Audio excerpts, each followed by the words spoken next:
My favorite medium to work in is foam. Foam from a structural standpoint, and then I like to reinforce everything with plastic.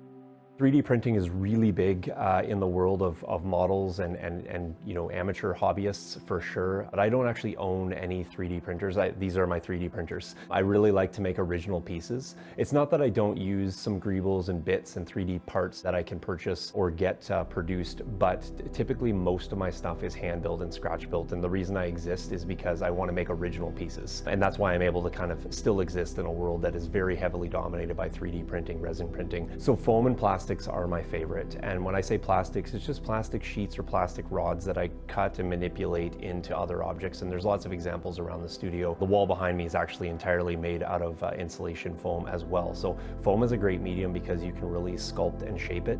And the nice thing about it is no matter how small you make the foam, it can still remain quite rigid and give you some good sound structure.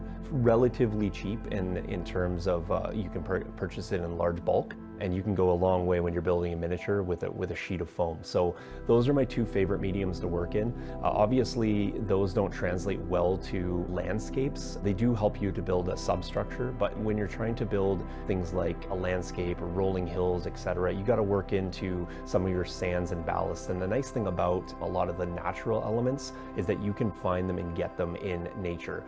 There's a cheap route to go where you can go and dig stuff up. I typically go a little bit more of the commercial route, and so I'll use things like sands that you can purchase that are already sifted, make sure all the organic materials are removed from them. But amateur hobbyists that's looking to do some of this stuff, you have so many objects that exist around you in the real world that you can usually use and translate into cool models. And I certainly started there.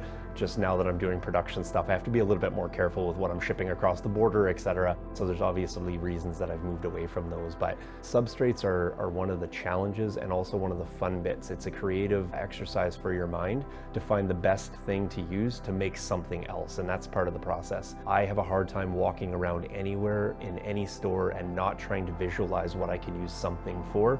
It typically slows me down in some places, but it's also, again, that creative exercise where everything around you can be inspiration. I'm filing it away in my index of the brain to access later. Manipulating things with your hands is a pretty therapeutic process, and I'm, again, one of the parts I look most forward to when I finish, and I can realize that that's something that went from literally a found object into something pretty creative.